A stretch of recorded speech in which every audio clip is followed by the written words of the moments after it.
for this. Greg is, of course, athletics director at the University of Alabama. John is the athletics director at Auburn University. Naturally, John, just like you would expect an SEC athletic director, didn't play football, was a baseball player, and was born in Tuscaloosa, like you would expect an Auburn athletic director to be, just like you would expect Alabama to pluck a guy from Pocatello, Idaho. That's right. Very common. Ground rules here is we're on the record for an hour, but I'm gonna impose what we'll call the APSE Commissioners Meetings rules, which is if either of these guys want to go off the record, they will say, hey, I'll talk about that, but I don't wanna be off the record. And then everybody will have to agree, turn off your cameras, and that if you don't agree with that, you can walk out for that portion, but please don't use it. That is a ground rule. Does anybody have a problem with that? Michael? No. Okay. I'm good. Okay, so that's what we'll do. We're gonna consider this on the record unless you say otherwise, and then we'll be real clear that you're back on the record. I'm just gonna direct traffic a little bit to make sure that different people get to ask questions, and do either one of you wanna say anything to start this? John gonna announce the softball coach, Ralph is here. No, not right now. Okay. For sure. All right, let's go. You wanna start? This is a little bit like a Mike Leach press conference, because, you know, Mike didn't like making statements, he would just say, wait, Yeah, that's right. God rest his soul. You guys were a lot more entertained by Mike than by either one of us. I remember Ray Perkins, after losing to LSU, walked up post-game and said, any questions? Thank you, and walked out. Well, we can do that too. Yeah, that's what I'm getting at. Who's gonna break the ice? Can we know who you are and where you're from? Greg, Chase Goodbread, Tuscaloosa News. I'll get it started. So Okay, and then the redheaded guy in the back after that. Sure. Or middle.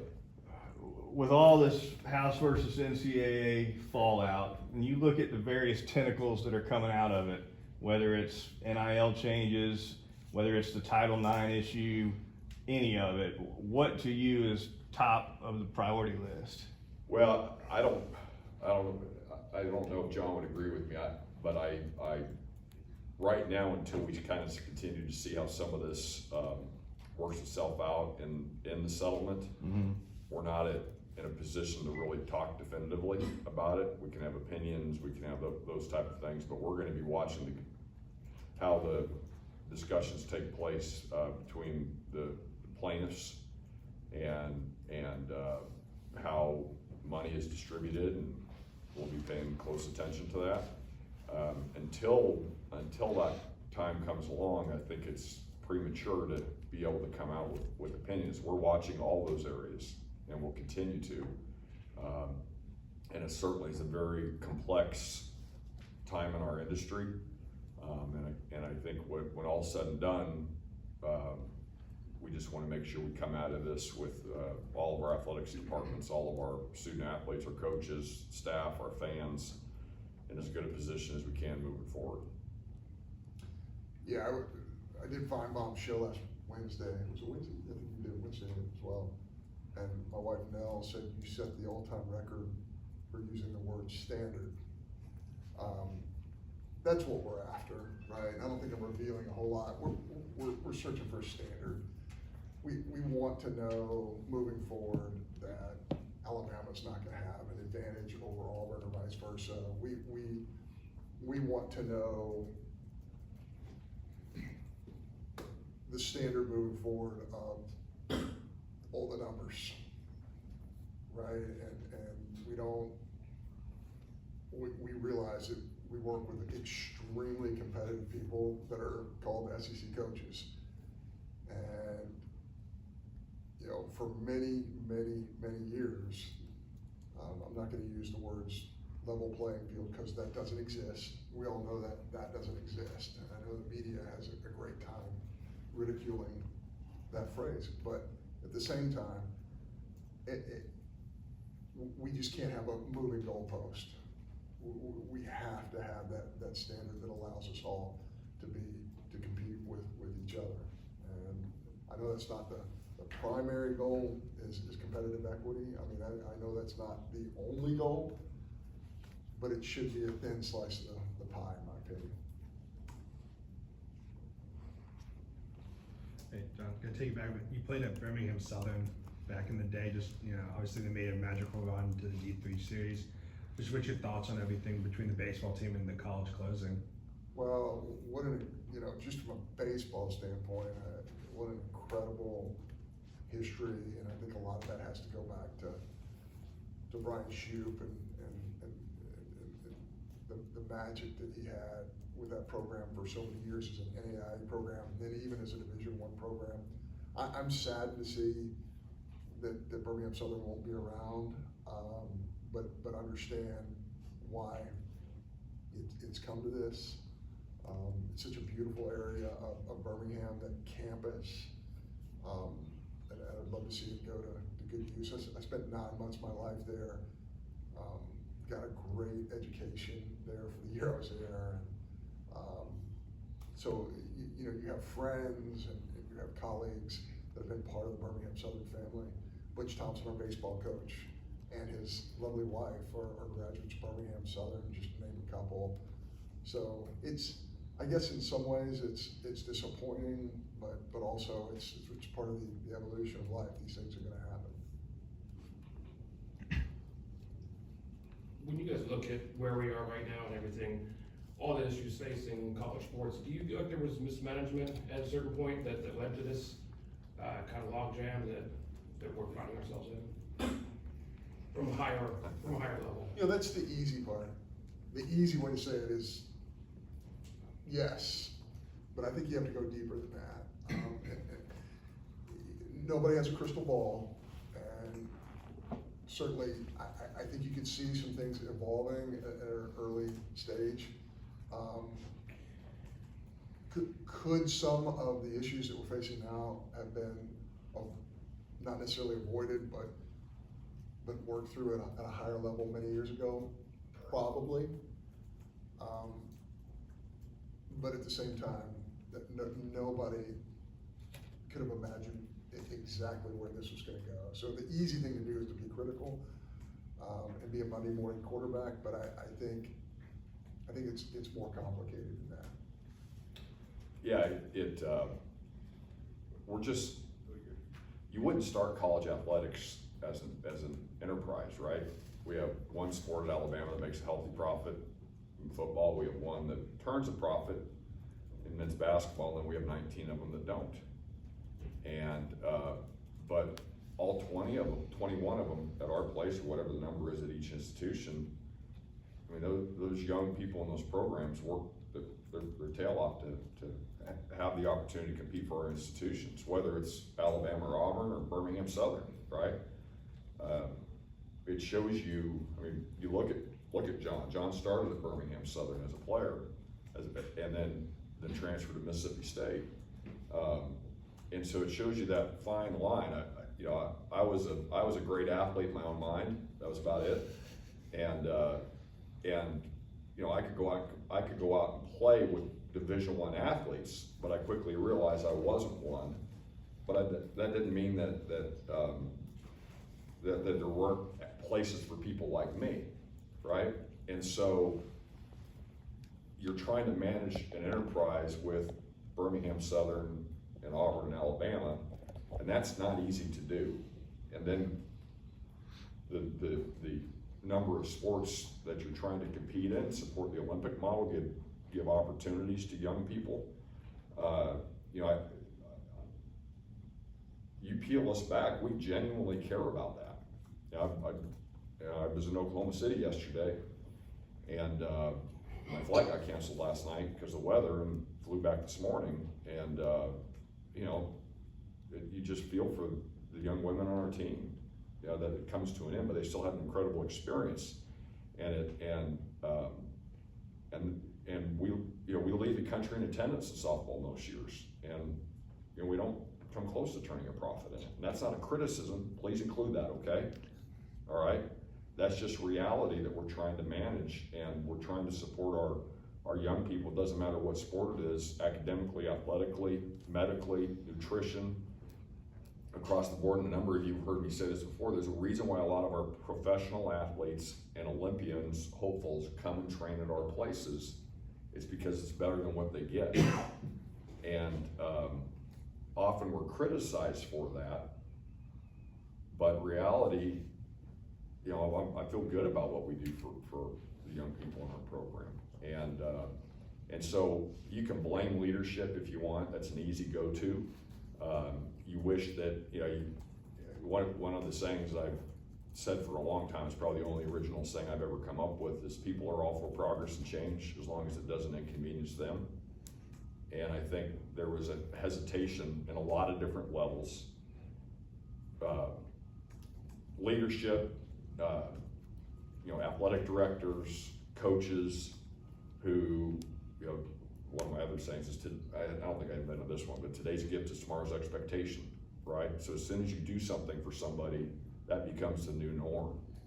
And trying to peel that back at times is really challenging. That doesn't matter if it's athletics, that's journalism. Just think of all the changes you all have gone through in the last 10 years, right? It's dramatic.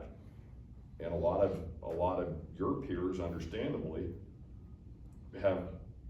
it's been challenging, right? It's been challenging for you personally. It's been challenging on a lot of different levels. That's not anything different. Like John talked about, evolution. You know, y'all have gone through an evolution. We're going through an evolution, and we got to adjust to it. The invention of the internet was our house versus NCAA. Yeah, and you still, you know, you can go to AL.com and get a lot of the content free, and you go to Tuscaloosa News, and you know, you better have 93 passwords to read an article. So it's, I mean, how do you manage it, right? There's not just one, you know, easy way to do it. I can hook you up.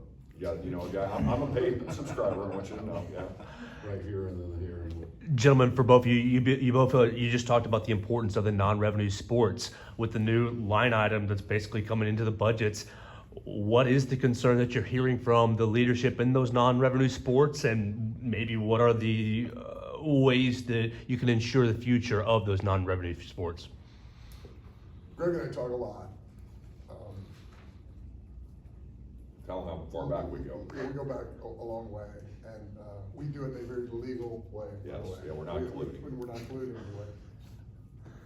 But what I know is we have been so honest and forthright with our coaching staffs about what we believe is coming forward. And it's, on the one hand, I view this as a very positive thing. You have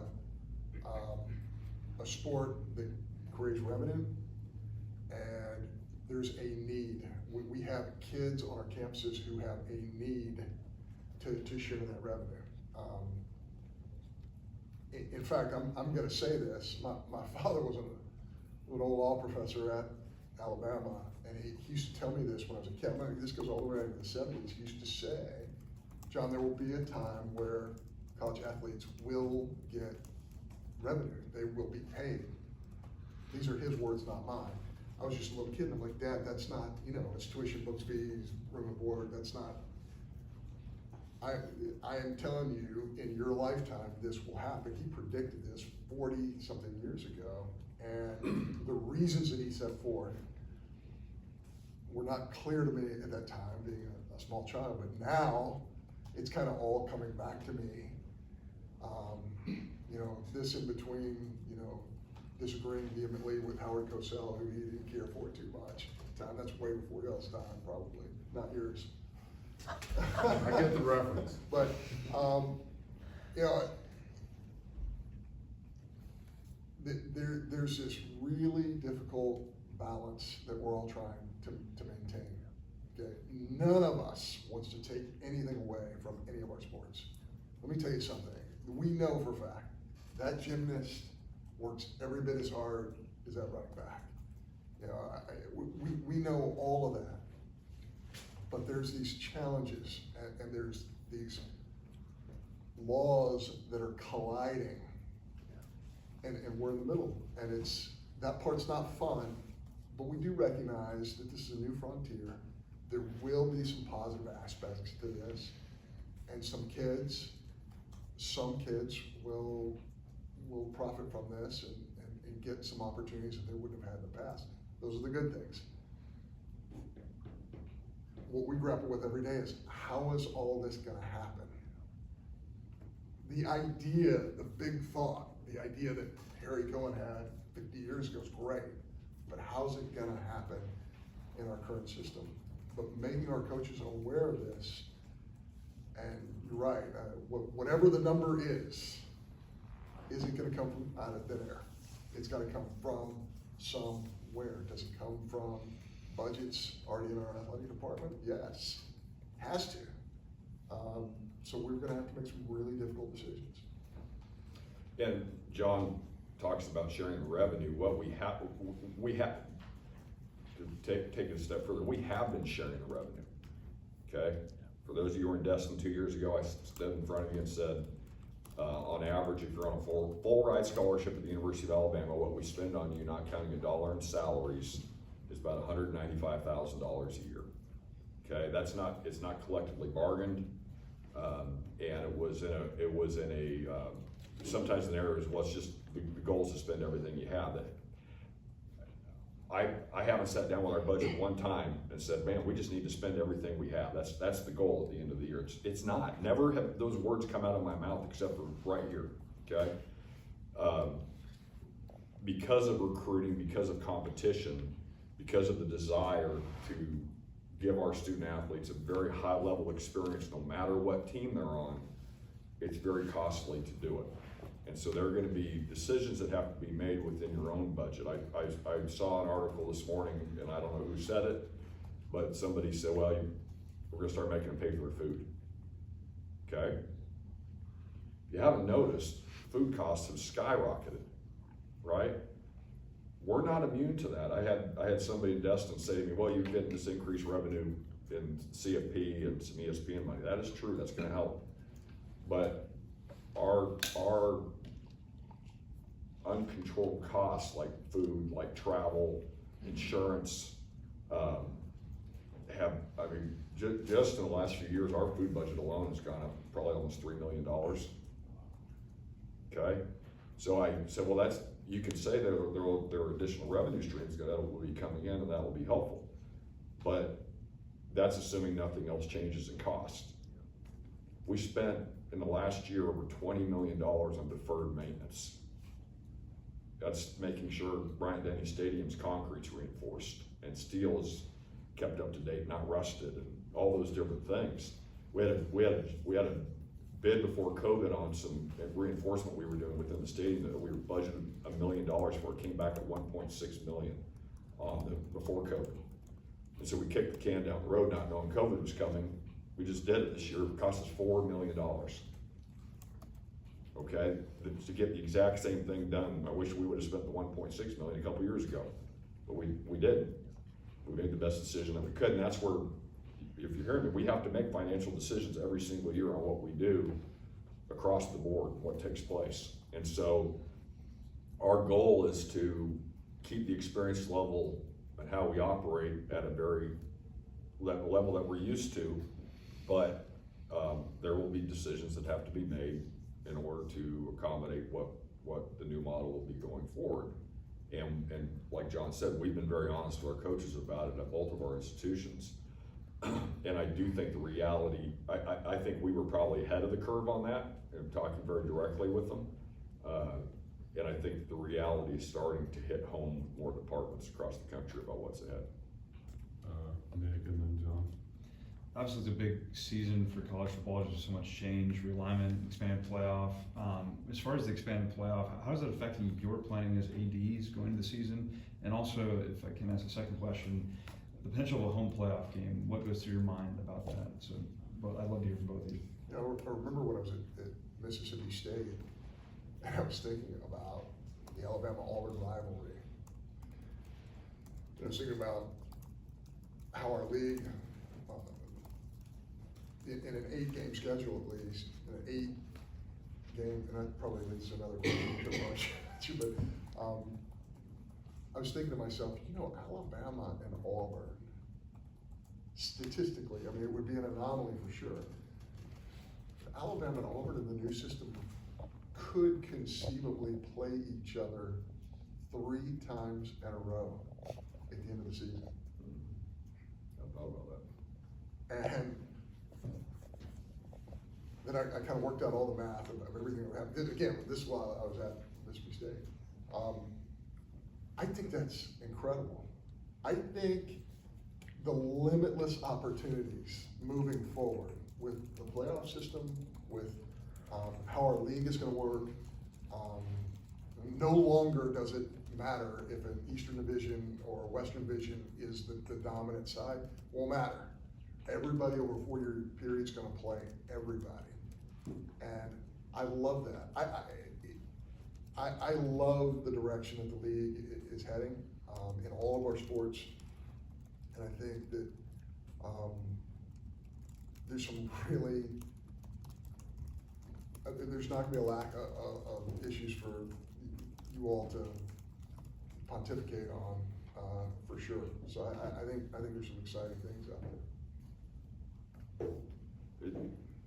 You're seeing some impact already. The Alabama State High School championship games are moving here to Birmingham, right? Because we have to keep our schedule open for that time when that normally is. And so we're talking about what we do from a schedule. You know, obviously people don't see the upkeep it takes. I talked about deferred maintenance, right? All the things that we do at our stadiums as soon as the season is over. Some of that's gonna probably get pushed back. And so what does the new calendar look like for what you're doing? You know, and Nick, you asked me after we were fortunate to play in the SEC championship game this past season and beat Georgia. You asked me about scheduling, right? And I said that I would hope that the CFP, you know, if we had scheduled a group of 5 game and had won that game instead of playing Texas, would have been no debate. We would have been in the playoff, right? And I think the CFP committee, as they're evolving to the 12-team format, or 14, whatever it ends up being, right? Can I go off the record for a second? Sure. We got that.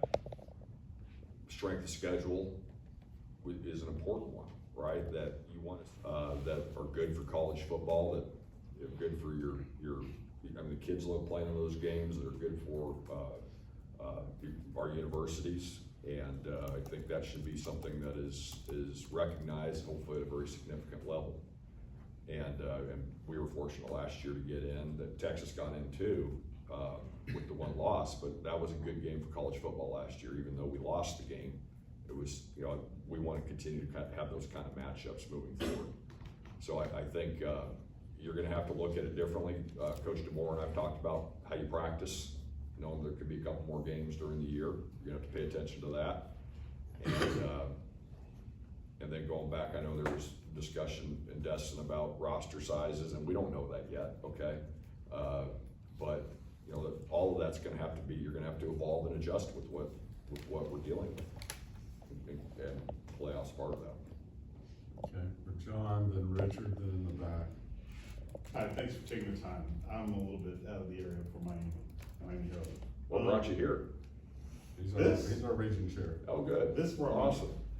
My question was more big picture. At the very beginning, you guys were talking about a level playing field, and I know you can't go into too many details, but do you see, with whatever you can tell us, what kind of movement are you seeing toward that?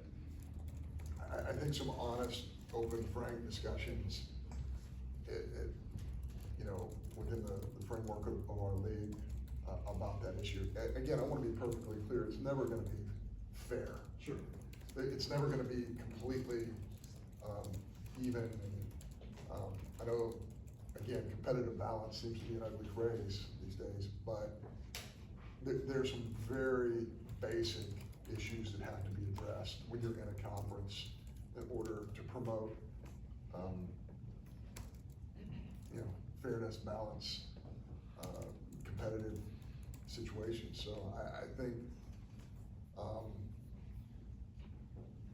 it's still in the idea phase within the structure of our league, and we're very careful about what we're saying to each other with our attorneys. But we believe there's a structure that can work for the Southeastern Conference. It's just not there yet, but we have some very, very bright people working on it. And I'm cautiously optimistic right now that we're gonna get there.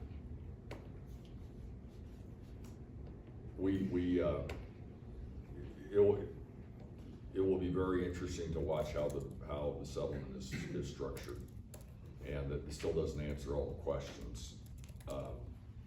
And we already were told that there's a baseline where, you know, how many scholarships you have in a sport needs to not be decreased, and we get that. Beyond that, and if that's the way the final settlement is structured, then we'll live within that environment, right? But I also know that,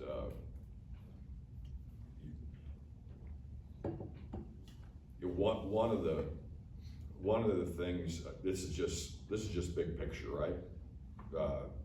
I don't have the answer for this. You look at the WNBA salaries. Y'all see where those are, right?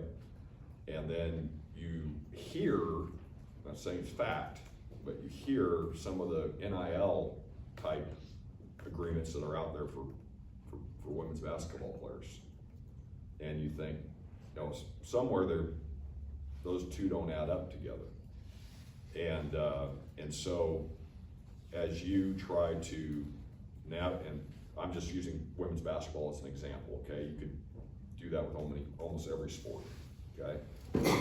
And to see the growth that's happening, I've actually said that what's happened with Caitlin Clark in Iowa and LSU and South Carolina, especially this season, and last year was, for those of us with gray hair, or yeah, and you remember Larry Bird and Magic Johnson playing, or, you know, Irvin Johnson and Larry Bird playing Indiana State, Michigan State in 1979. That was kind of the defining moment where the NCAA men's basketball tournament elevated to a level it had never been. Shortly after the domes start happening, right? Where you played in the corner of the dome, and now you're playing in the center of the field. That was all an evolution. The television contracts with that 1979 game really didn't start materializing in a significant way for almost 20 years. Okay? And so one of the things that will be discussed, and I know that the television networks have already invested in women's basketball, and some would argue, if you're the TV world, that they would say, well, we've made a significant investment already. Others would have a different view and say, well, they haven't invested enough, there needs to be more. Okay, I'm not looking at their P&L, I'm not sure what their bottom line is because they don't share that with us. But I think there's steps that just are happening in recent time from an exposure standpoint. Just come back from Oklahoma City. First time I went there was in 2010 with Arizona, 14 years ago, and there was a little bleacher in the outfield. There weren't any of the upper decks, and now there's 2 upper decks and there's grandstands in the outfield. Back to what John said, it's all an evolution, and it also takes time. And so I think you'll probably hear out there, well, the funding from a women's basketball standpoint has a tremendous upside, and I think it does, but it's also gonna take a long time, just like it does with everything else, to eventually probably get to its maximum value. That impacts level playing field. Okay, let's remember to identify who you are and where you're from. We'll go Richard, we'll go the back, we'll go Tony, and then we'll go to you. Richard Silverman, Montgomery Advertiser. John, I did want to ask about softball and kind of, do you feel a sense of urgency to get the hire quickly so they can start building the team with the portal, or do you feel comfortable kind of taking your time? I feel more of an urgency to get it right than to do it quickly. You know, it's something my wife says all the time. Hey, we gotta go. We gotta get it. Hey, you want this done right, or do you want it done quickly? Yeah, we want to get the right people in place. That's really important to us. We have a nice tradition in the sport, and we want to get back to Oklahoma City, and we're going to take as much time as it needs. I do feel like we're fairly close. to having a decision made. But it's like everything else we deal with. We live in the information age, and now that you have, these things, there's more information to go through to decipher than ever before. So it takes a while. It takes a while. A quick follow-up. Sure. I remember for football, you talked about when you were searching and you landed on Coach Freeze, quarterback development and recruiting, you had a few list of things that you wanted. Do you have a list of things that you're looking for from a softball coach? Oh, sure. Yeah, I mean, we need a coaching staff that will engage the community. I mean, that's, when you look at the best softball programs in the country, it starts there. The best coaches are the coaches who engage their community. You need an elite recruiter. It's amazing. When we go through our interview process, and interviews are just a small part of it, but when you go through that process, the question I love to ask the most is, of our candidates, if you had a pie chart, in your opinion, what percentage of the pie chart to get to Oklahoma City would involve recruiting evaluation, and what portion of it is player development? It's a very difficult question to answer. And the reason I asked that question is Mitch Barnhart asked me that question some 20-something years ago in Lexington, when I went from Kentucky to Lexington. Florida to Lexington. Florida to Lexington, right? And the way I answered it, I remember answering that question. Recruiting evaluation is player development. Because when you get a program going, your older kids, the kids that you bring into that circle, those are the kids who are gonna really help develop the new kids that walk in.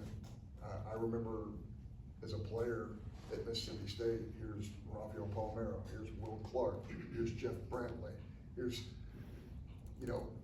coaches are only allowed to spend 20 hours a week with their players, but the student athletes spend 40 hours a week with each other. So and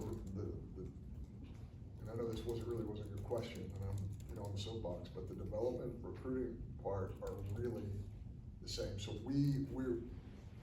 we're in the process of finding the people who can come to Auburn with our softball program and really have a great history and tradition of player development and recruiting and evaluation.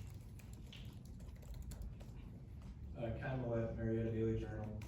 So about a month or two ago, Coach Sonny Dykes at TCU said something along the lines of, at this point, schools like Louisiana Tech and Alabama are just not playing the same game anymore. With the drastically changing landscape of college football and college sports, where would you two predict the relationship of major college football and the Group of Five level going? I hope we find a way to make sure that we all figure out a way to continue to compete against one another. There's always been a difference. It certainly has been elevated, but there's also been those games where different schools have come and had success against perennial power, right? And those are lasting memories for the institution. There's lasting memories for the young men or young women, whatever that sport is.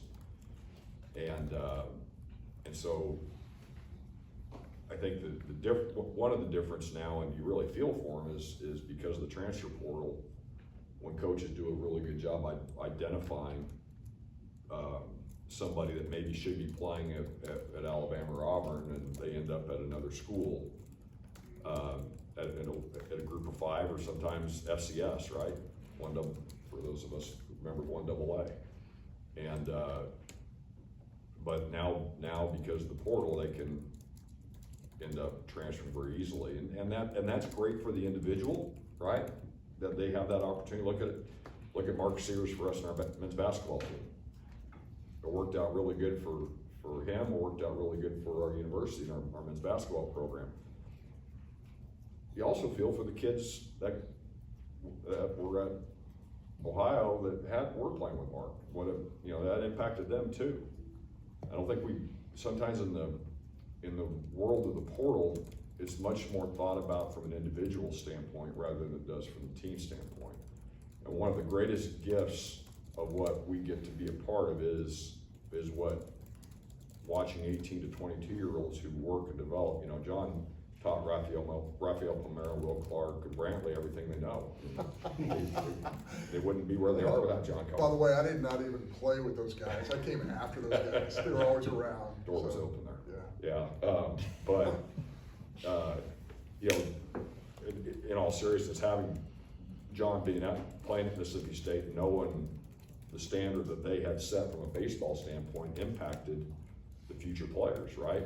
And so because of the ability for the individual to transfer, I'm not saying that's all bad, okay? There's positives with it, like I just talked about, so make sure we're balanced in how I'm talking about this.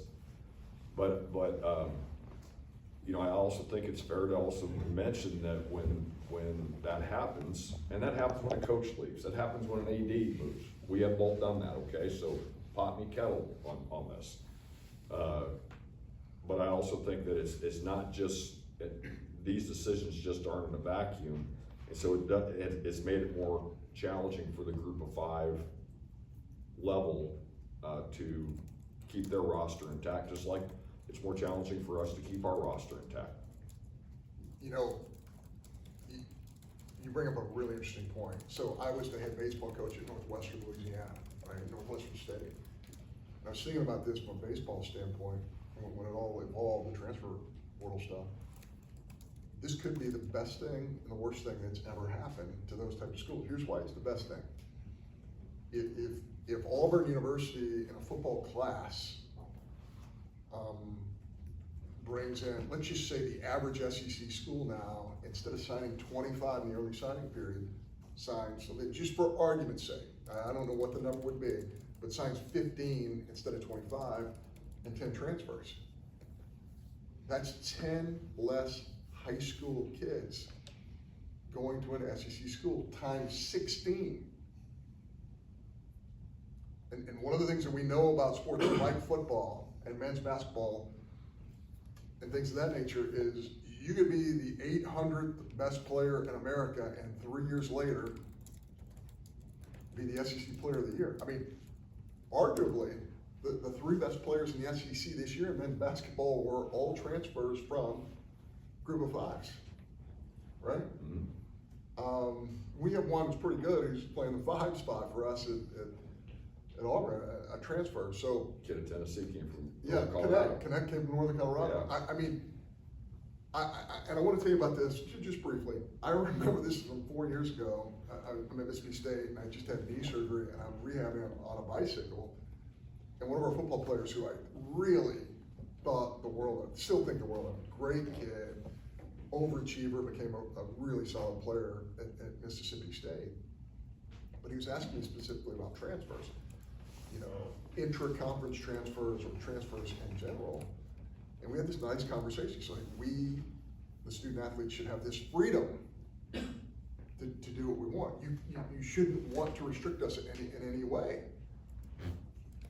And I had this great conversation with him that, hey, listen, if we had this transfer rule when you were coming out of high school, you might have never gotten the opportunity to play at an SEC institution. Let's think about that. Every time somebody over here has flexibility and a right and a privilege to do what they want to do, that affects these other people over here. And I think sometimes we forget that. That moving forward, less high school kids are going to SEC institutions. There will be, that number's going to get smaller and smaller. Opportunities from high school athletes are going to diminish in our league. How does that sound, parents of kids who are prospects? How does that sound to you? Their freedom is getting squeezed a little bit. That's something that I don't read a lot about in the media. Maybe you guys can be on the frontier of that. But there will be restrictions moving forward. So to answer your question, the group of 5s, maybe they're getting a higher level of freshmen than they ever have before because Power 4s are getting more high-level transfers. Michael wrote something yesterday, I think it was yesterday, about how the world is changing with this. And I think you mentioned that every group is kind of talking about their narrative right now, right? I actually said that in Destin to you, that if you're from the collective folks, they're talking about their value right now. If you're from Title IX attorneys, you're talking about their value right now. You know, the ones that aren't saying it as much right now is us, because we don't know where we're gonna land, right? We need to be very thoughtful. What's ahead? Anything we say could end up in a district court, Yes, exactly. federal district court, so, yeah. And trying to avoid that, right? And so, you know, it's opportunities for high school kids. There's still gonna be the same number of places, right? That's not gonna change necessarily unless you change the dramatic, if the roster changes, for instance, football's being the one that's talked about. Like one of the things I don't think necessarily, just an opinion here, please say that if you write this, okay? I'm guessing there will be a lot of different views on what roster size should be, because if all of a sudden it's a large number in our league, for instance, that will impact other leagues, right? And everybody will be looking back to what Michael wrote about looking at their lens and saying, how does this impact what we're doing at our institution for our kids? And the kids are gonna look at it from their angle too, which they should. So it'll be interesting to watch that. I wanna go back, just Would one you- more. is that fair for me to Yeah, that's say? fair, but I wanna go back to group of five. I can't imagine coaching at that level, and I did, but I can't imagine coaching, developing a kid for 2 or 3 years, finding that kid, having a relationship with that family, and then they get too good, or they perform too well against the wrong team. I mean, I guess that's just the new world we live in, that's life. But there's something about that doesn't, that doesn't feel good. And yet, we move forward and we embrace the transfers that we have. They come, many of them are highly successful. We cheer for them, we support them, and we want them to have these opportunities. I don't know what the right answer is there. We'll figure it out, Yeah. just like we always do. Yeah. Northwest, so John was the baseball coach there. My dad hired Dave Van Horn from there as well, and my dad was at Nebraska, and I think, I'm just gonna screw up the phrase, but the longest distance to the College World Series in Omaha was from Lincoln in college baseball, right? And Van Horn took him there twice. Yeah. And I remember when you talk about development and identifying and recruiting and finding that right kid. I remember when my dad hired Van Horn, I asked him, because I was always trying to learn about coaching searches and such, and I said to him, why'd you hire Van Horn? He said, well, they didn't have any money there, right? And he said he had he bought a used Honda Accord, 2 years old, that had 20,000 miles on it, because that's what he could afford. And then 6 years later, he had 150,000, 180,000 miles on the car. And he was just getting after it, recruiting, going every place that he could, and trying to find that diamond in the rough at Northwestern State that allowed, and you did the same thing. And so, Many future SEC coaches. That's right. Have been through Natchitoches, Louisiana.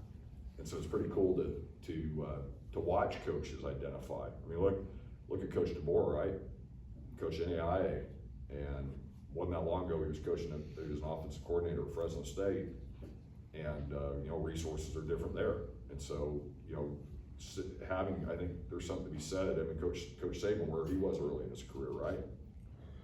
Figuring it out how to work it at that level, I think there's value there, which you can kind of say there's some value that young men and young women have been creating for themselves by competing, and maybe not starting at our level and then evolving into that. That's cool for them. That's exciting for them to see, but there's also the other side of it too. That it's not just as clean and simple as saying, well, they transferred, everything's great. And we obviously need to embrace the reality of what we're dealing with here. I'm gonna go to the very back, because you got overlooked, and then to Tony. Yes, William Kendrick, student writer at Auburn and writer for Stadium Rant. So mine's kind of a two-part question. With college football always expanding, could you see teams from their group of five move up to Power Five? And how would that look if they did that? My next question is about college football playoff. When the format first started, it was a 4-team in 2014. Now it's a 12 or 14. Could there be expansion there as well? Yeah, we use the E word over and over, the evolution of this, absolutely. I see them in both cases. I think it will evolve, it should evolve. I don't think a 12-team system or a 14-team system is perfect by any means. I think one of the things you notice about football is, versus other tournament sports, the percentage of teams that get to participate in a postseason tournament type of play is much lower in football than other sports. I would like to see that grow. Now, I worked with Mike Leach at Mississippi State, who posted, a 64-team football tournament. I don't think that's practical. Boy, you guys look shocked that Mike would have said something like that. But I think it will evolve, because I think participation in postseason is an incredible experience that you want as many kids to experience that as possible. But at the same time, it's a difficult sport. It's a violent sport, and you keep adding teams to the tournament. You're going to add more games to the tournament, which I completely understand. Again, there's going to be a balance there as well. So I don't know if that answers your question. The group of five thing, is that possible? Yeah, it is. But you can have a committee that's going to take all of the information. But do you see them coming up to the A4, Power 4, beyond what is already out? It's certainly possible, because as we have seen, these leagues are expanding, and they're expanding for different reasons. So I think if you look at any more expansion among the Power Fours, you almost have to have a group of five join. Can I disagree with you? Sure. Am I allowed to do Sure. that? Of course. I think expansion from the group of five to the A4 is gonna be really challenging. I think. But not impossible. Not impossible, no, John, yeah. And that's just an opinion, right? I just, it takes a lot, to sustain that long-term success. Especially in schools who might be basketball powers versus football powers. Right, yeah. I mean, look at Gonzaga, right? They what the run they've been on, the job that Mark Few's done there is incredible. And they're around a lot of very similar institutions in the West Coast Conference, right? A lot of Jesuit-based, small private schools, and that's worked really well for them. So it's not impossible, and there's certainly nothing, we're not against it. I just think it's an uphill interest in football and all the other sports, and how you structure that is I mean, I was concerned with a lot of things with the Pac-12 that's been out there publicly. I've said some of those things, but I certainly didn't want to see it get to the level where it's no longer here. That's not good for college sports. It's not good for opportunities for young people. And I've said it publicly, I'll say it again. I think part of what struggled, I mean, you look at high school football out west, their numbers have gone down quite a bit. I don't know in the last few years where they are, but I think a portion of that has been because the Pac-12 struggled for quite a long while in football. And kids weren't seeing that and competing at the highest levels.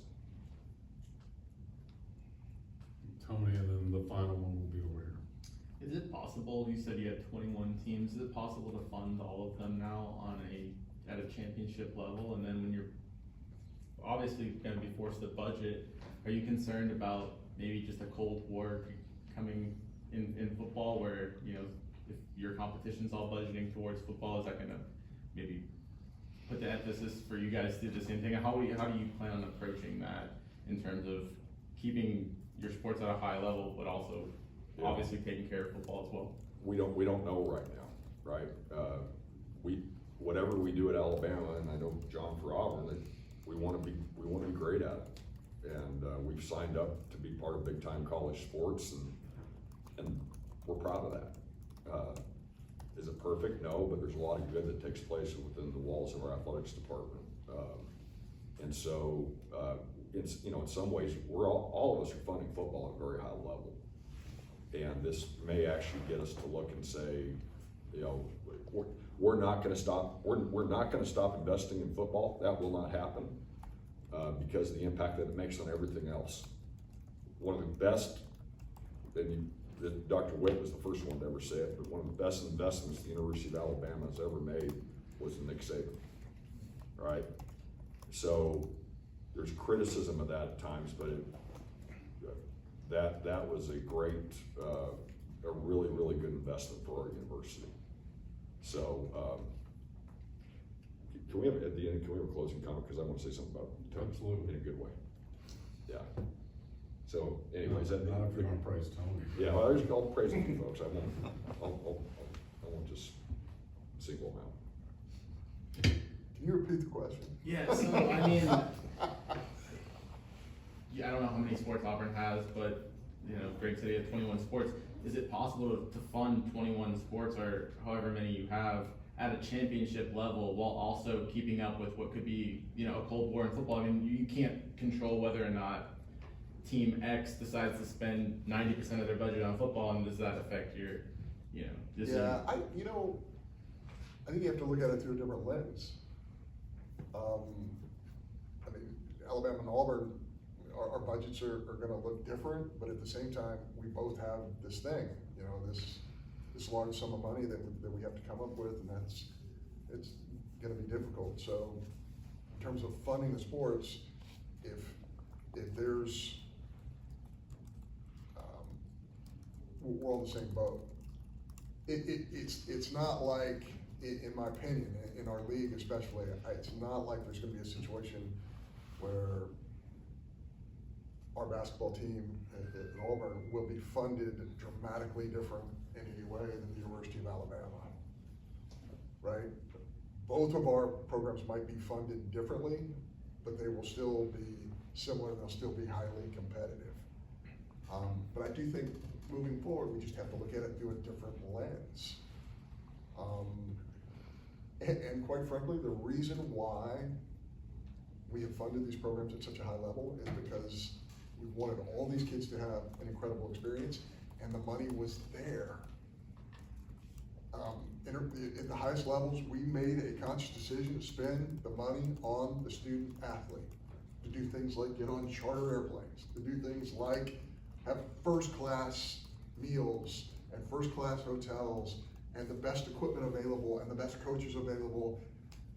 It was available, so we spent it on the kids who say, you know, hey, it all went to the coaches. That's not true. A large portion of this money, Greg just mentioned $190,000 for student athletes for their experience. I don't know what our number at Auburn looks like specifically. Of course, it's arbitrary because each school has a different amount for tuition, books, fees, all of that, but out-of-state fees. But we had the money, so we spent it on the kids to have these incredible experiences. Now we have to spend money and focus it in a different area. How does that change the experience of the student athlete? These are all things that we're grappling with, and we're gonna get there, but it's gonna look different. I do believe there's gonna be a time where the student athlete 5 years from now is gonna talk to the student athlete from 10 years ago, and they're gonna say, the 10 years ago, for the first time ever, is gonna say, wow, we got this, and this, and the 5 years from now is gonna say, well, we didn't get that. And it's already happening in a lot of ways, because Margaret Gear, who's our swimming coach, she oversees our men's and women's swimming program. She was a student athlete. It makes me feel old when I was at Arizona as the AD. And she gave up her Olympic dream. She probably would have won a gold medal in Tokyo to coach our team, okay? Our teams. And she even compares to how we support our student athletes, whether across the board, academic support, medical, nutrition, strength conditioning, travel, all those things compared to when she was a student athlete at Arizona. And she was a finalist for NCAA Woman of the Year, which is harder to win than the Heisman Trophy because it's all divisions, all sports, right? And she was one of the final 8, I think, for that. And so she was a remarkable student athlete. And so it's even changed, and she is just in her early 30s now, and it's changed just during that time. Last one. My name is Luke Winslow. I'm a journalism student at the University of Georgia, and I was curious with the new ruling that allows schools to pay athletes. I was wondering, would multi-year deals or contracts or any of that be like a viable solution to the instability we're seeing with rosters, or is that just something that you don't see? I think all of that's on the table, and our coaches are extremely creative. You know, they're already way down the road on the thought process that you just mentioned. But I hate to even use this word, there will be a market based on the 4-star, 5-star. What this school giving me? What is this school giving me? What is this school giving me? What is this school giving me? Well, that market's really gonna affect what you just mentioned. And We just don't know yet. we just don't know. But there will be an effect. We do know that. You can kind of see down the road. And I don't mind saying this, the unbridled free agency of the current system doesn't work because none of us know anything. We don't know anything about what's over here and what's the offer from this collective, from this group, what's the offer over here, what's the offer over here. I think there will become a time where you are more aware of what those opportunities are for student athletes at different places, and it will become a marketplace, and it will become something that's much more recognizable at the professional level than it is currently at the college level. TBD, yeah, yeah, I don't have anything to add to what John said. Okay, well, you, each have time now to make a closing remark, or? Okay. This will go more towards the students, but, the media is really important, okay? And I think, reputable, good reporting, which is critical to our country, it's critical to telling stories for people. And I'm gonna say 4 of them in here, and I'm not trying to leave anybody out, but Chase is, done a good job of filling the big shoes of Cecil Hurt, right? That's a tough job to do. Yeah, size 16s. And Chase hasn't tried to be Cecil, he's tried to be Chase. And he'll write stuff like and I say this isn't a defensive thing, he didn't like the step I took further when it came to field rushing, right? Where I think I'm passionate about trying to address that, obviously because it impacts us a lot. And he thought my first idea was better than what my second idea was, and he said that publicly.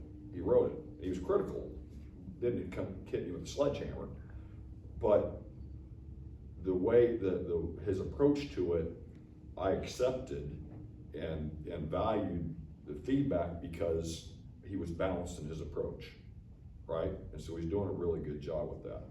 Nick is a younger writer, right? And Nick does a good job of covering our department and telling stories that need to be told, good or bad, okay? Because when you have 1,000 people in your department, you're occasionally gonna have some challenging things happen. It's not unique to Alabama or Auburn or any place else, it's gonna happen. And he also does a great job of telling a human story on a lot of things as well that are really, that the person that's getting written about, I think enjoys it, their family enjoys it. And it also tells a story, gets you behind, the helmet or the uniform, whatever it is, and that's really cool. Tony wrote a story after we hired Rob Vaughn as the baseball coach. I told you this, didn't I? Yeah. And it was basically, he got inside my mind better than anybody else that covered the hire of Rob Vaughn about my thought process, and I didn't tell him 90% of it. And so it was more of an opinion piece on some of it, but it was very well thought out. And I told you afterwards, man, you were in my head on what the thought process was. And so challenging all the students to say, okay, what are they thinking? Not just regurgitating a story. What are they thinking to help with that? And then Michael, when we had a coaching search and I had a press conference before it was the hiring of Nate Oates, and Michael, and so he wrote this before we hired Nate, he basically got inside my head on one too, and I told him that one too. I said, you basically nailed what I was thinking. And sometimes when I do press conferences, I'm trying to get people to read between the lines, and a lot of times 90% of it goes right over the head, right? I'm guilty of that at times too. And so what I want to challenge you with is, as you are developing, wherever you're going to school, Georgia, Auburn, do we have any Alabama? There's an Alabama shirt over there, Roll Tide. And, I challenge you with that, is saying, okay, what you heard each of these things that I said about them, all very different angles. There are some similarities in those two. What an opportunity you have to tell the stories and to have be critical thinking in your writing. I think that's really important. And that's an important part of what the media does. I don't know what Greg's talking about. I have no advice. Which is very common. I don't have any advice for any of you, because I think you're all wonderful. I think you guys all do an incredible job. Have you read everybody? Yes, of course. Yes.